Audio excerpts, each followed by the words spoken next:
biasanya ini tak kasih tahu,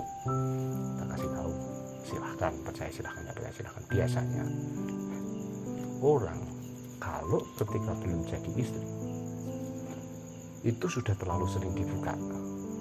Biasanya kok kalau sampai nikah atau kamu mungkin ketemu dengan orang yang mungkin besok itu suatu saat kelana, biasanya itu syahwat untuk kumpul apa itu sudah pupus, biasanya berkurang. Makanya orang kalau sering terbuka itu biasanya melihat apa sudah tidak tergoda, maka ini sudah tidak bisa untuk mempertahankan. Orang itu biasanya ada indikasi untuk mempertahankan karena ada yang disukai. Benar? Kalau sudah tidak ada indikasi sesuatu yang disukai secara kasat mata zahirnya, seperti itu kan, mungkin ada ini, aku senang ininya loh, berarti sebab bagus nampak. Tapi ada yang enggak ininya tapi dalamnya. Nah kalau dalam itu berarti sifatnya. Nah biasanya orang kalau dapat masalah itu kadang ya, sekali lagi kadang itu kalau dalamnya istilahnya ada masalah, mungkin masih bisa dihibur di luarnya. Aku bener motor kayak itu mesinnya bobrok, cuma aku seneng bentuknya masih ada bertahan. Tapi biasanya kalau emang dari casingnya, dari luarnya sudah tidak ada sesuatu yang dibanggakan, ya itu biasanya usah dileleh cepet bosen apa lagi biasanya itu. Makanya ya itu termasuk bentuk peringatan, teguran Allah pada kita ya.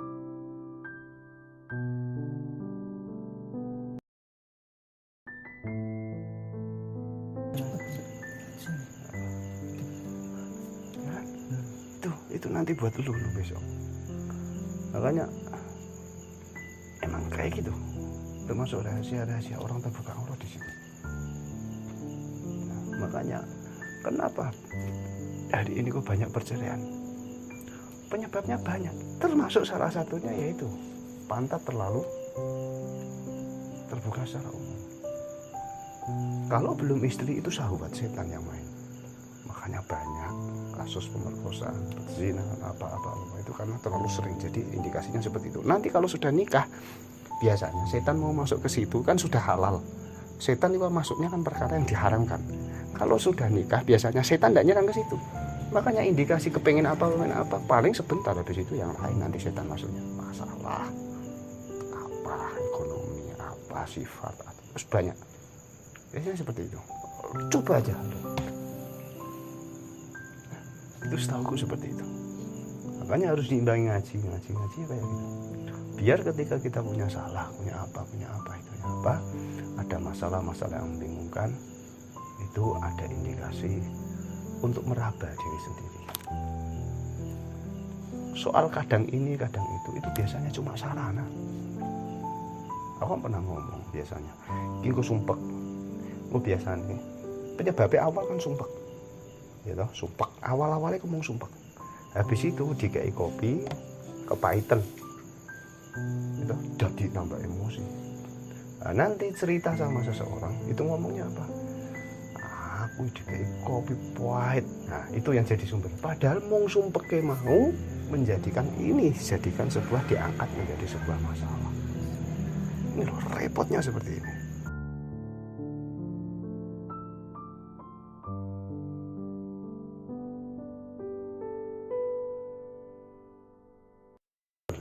Ini menurutku udah sedikit penting.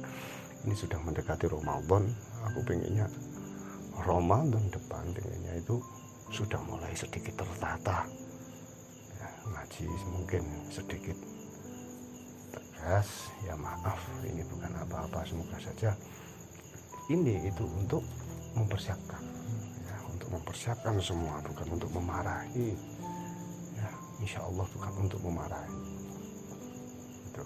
Nanti biar kalau sudah ada indikasi pengertiannya, tinggal kita melangkah bagaimana mempersiapkannya. Nah, nanti ekonomi juga harus sedikit banyak itu ditata juga. Soalnya besok kan indikasinya kan pusing, nanti efeknya itu repot ini benar.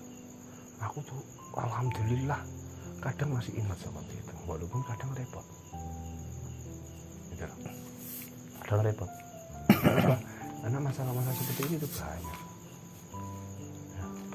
Makanya indikasi, udah kita berbicara realita aja. Kita jangan bicara sebuah hukum adat ya. Hukum adat itu seperti ini. Ini maaf ya, maaf. Minum-minuman itu secara yang lu tahu itu kan hukumnya haram. Berarti ada imbas akibat yang buruk, benar ya? Sekarang pertanyaannya satu, jika seorang kita semua ini kayak satu desa, semoga Allah tidak menjadikannya seperti itu.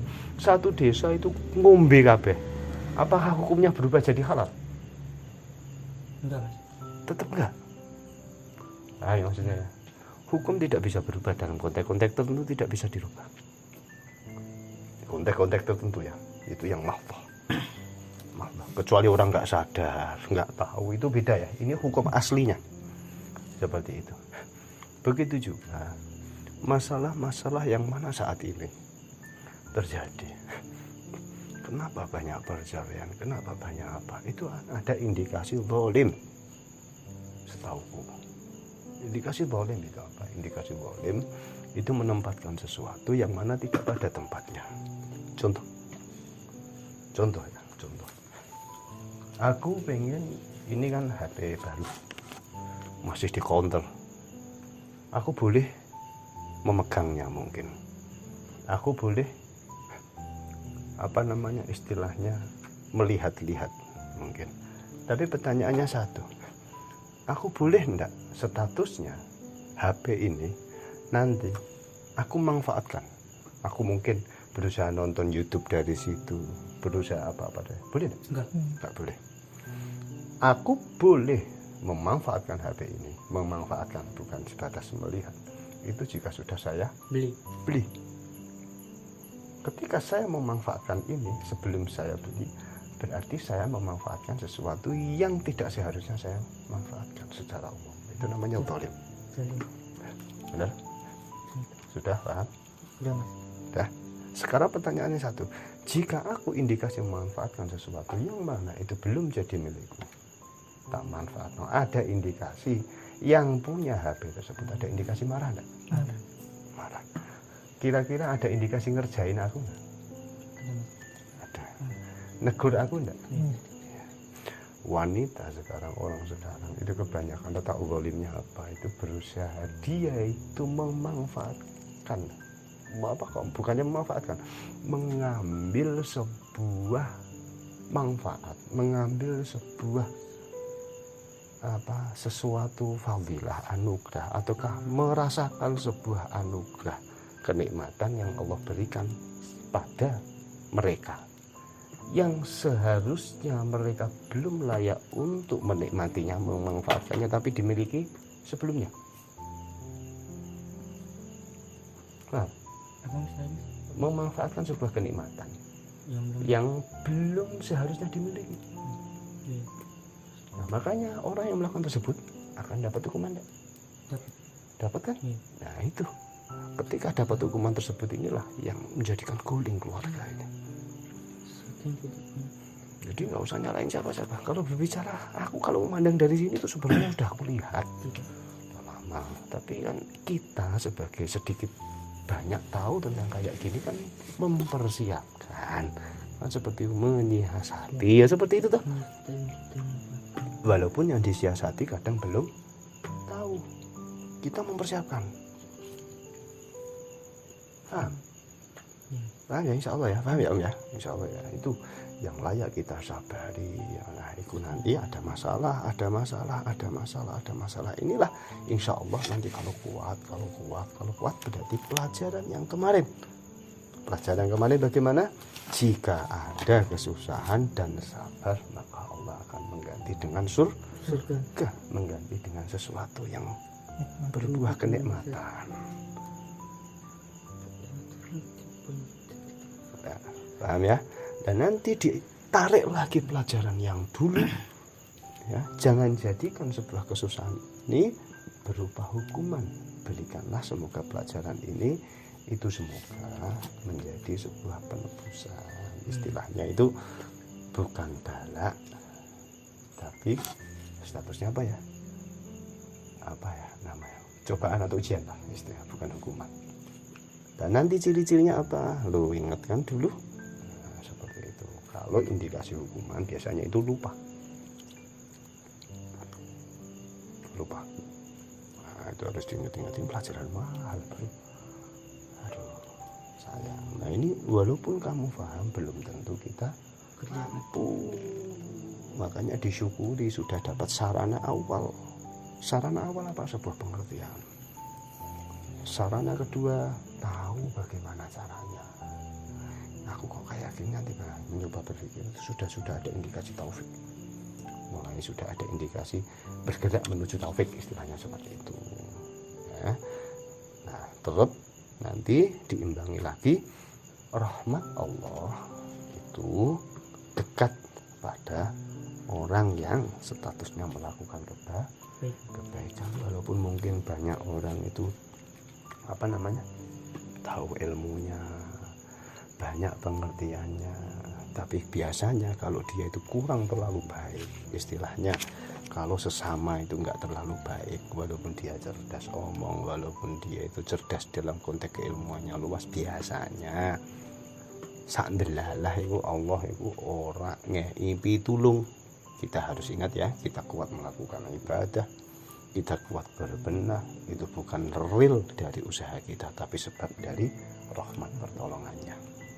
Makanya kita harus berusaha berpikir bagaimana supaya Allah itu tetap rahmat pada kita semua dengan sarana-sarana awal, dengan otak kita berpikir, memikirkan sesuatu apa yang mana itu nanti ada indikasi Allah tetap rahmat pada kita.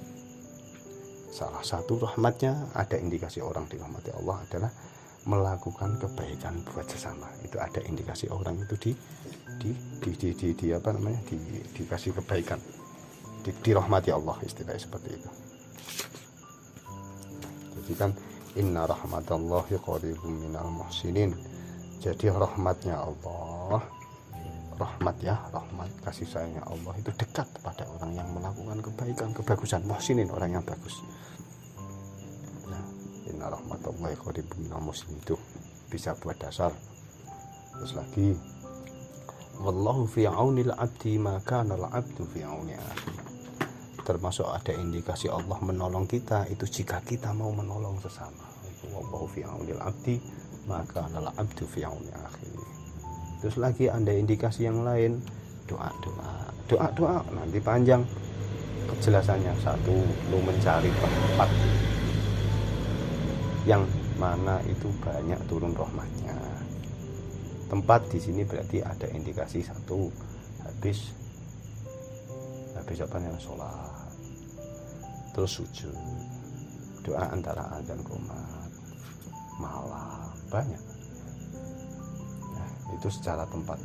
Secara ya kan ada adzan, habis adzan ada qomat, langsung gitu. Oh iya benar. Ya, nah, di tengah-tengah itu lu doa. Nih yang sulit seperti itu ya. Kita hanya sebatas mampu berdoa. Kita mampu berdoa aja kita syukuri. Kita mampu berdoa itu ya sebab Allah yang menggerakkan.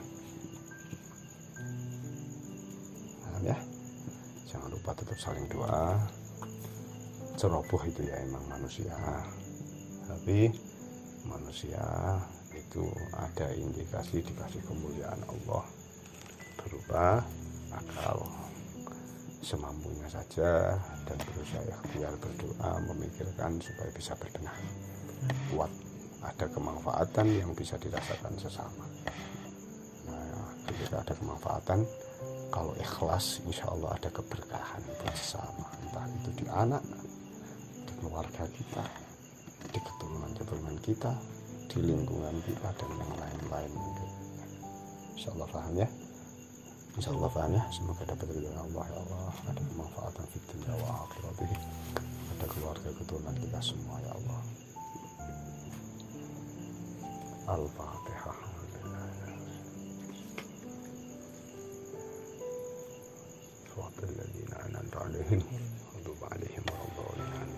Allahumma sholli ala Muhammad.